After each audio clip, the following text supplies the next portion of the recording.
Hello and welcome back to An Old Man Watches, and today I'm going to be talking about John Carpenter's 1982 horror film The Thing. And the movie is set in Antarctica, and it begins with a helicopter pursuing a sled dog across the ice as it heads towards an American research station. As the bewildered staff of the station look on, the helicopter suffers an accident. The one survivor of the crash, armed and shouting angrily in Norwegian, is shot in self-defense by the station commander. The researchers put the dog in their kennels and send a team to investigate the Norwegian base, which proves to be nothing but charred ruins and burned corpses. They bring one humanoid corpse back to their own base for further examination, but this doesn't really provide them with any answers. The cause of the disaster at the Norwegian base will become clear soon enough, however. The dog is actually a deadly shape-shifting alien that the Norwegians accidentally released from the ice. It soon escapes the kennels, and the researchers find themselves in a life-and-death battle with a voracious, nigh-unkillable monster that has the ability to impersonate anything it absorbs. Is there any way that they can fight back when the thing could be any one of them? So on its release in 1982, The Thing was battered by intensely negative reviews, with critics calling it the quintessential moron movie of the 80s, instant junk, and a wretched excess. They lambasted the script as boring and the characters as banal and interchangeable. The film subsequently failed at the box office, as you might imagine, barely grossing its own production budget.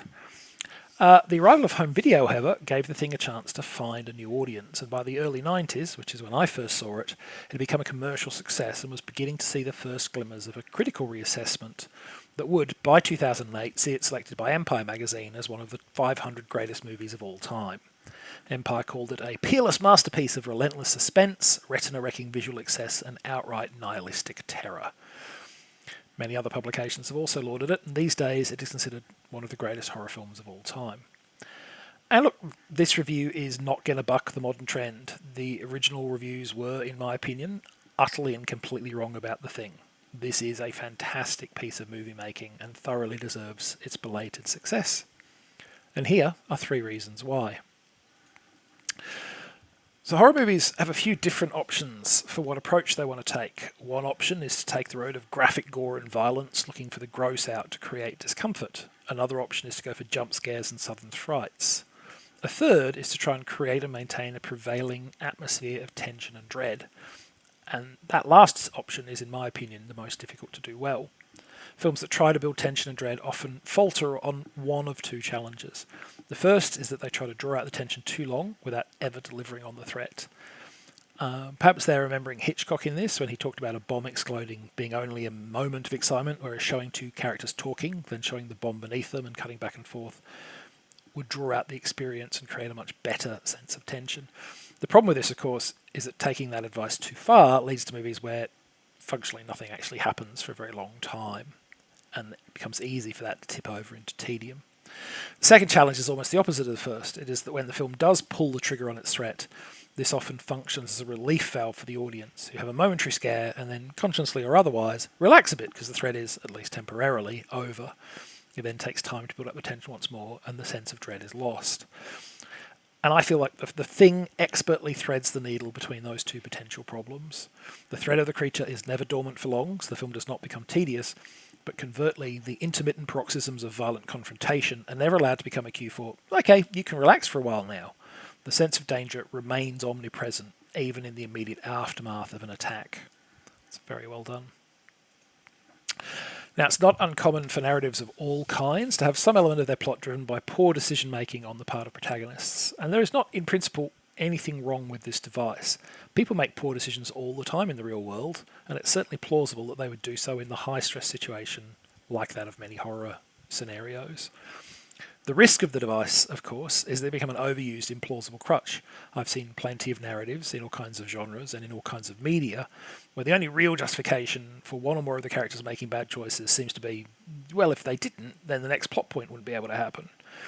The choices cease to feel real and organic and instead become blatant machinations of the author. It can reach a point where the audience is rolling their eyes as characters make obvious blunders that they should have easily avoided.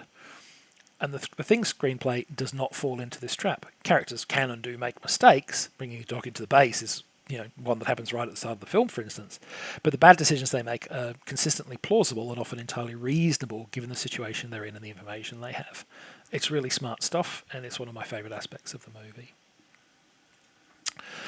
The one thing that even 1982's critics found to praise in The Thing was the special effects. Though even there it was reluctant praise. They accepted the technical brilliance of the effects, but they decried them as visually repulsive and excessive. For every view acknowledging the effects for their appalling creativity, there was another suggesting that they bordered on obscenity. And let's be clear, the film's effects are very graphic, gruesome and grotesque. But that's exactly what they should be. This is a horror film, after all, and gore and gross outs are one of the three routes to horror that I discussed before. Everything you see on screen, and this is the important bit to me, is done with purpose and verve, while staying just short of becoming prurient and exploitative. The film is helped in this regard by its all-male cast. There's none of the common 80s horror cocktail of bosoms and blood here. And I think that the effects are also exceptionally well executed. They look good even today, 40 years after the film was first released. I think they're a twisted triumph and a linchpin of the film's success. If you have any interest in the technical aspects of filmmaking, the movie will be worth seeing just for them. The fact is, though, that they're used in service of a top-to-bottom excellent film.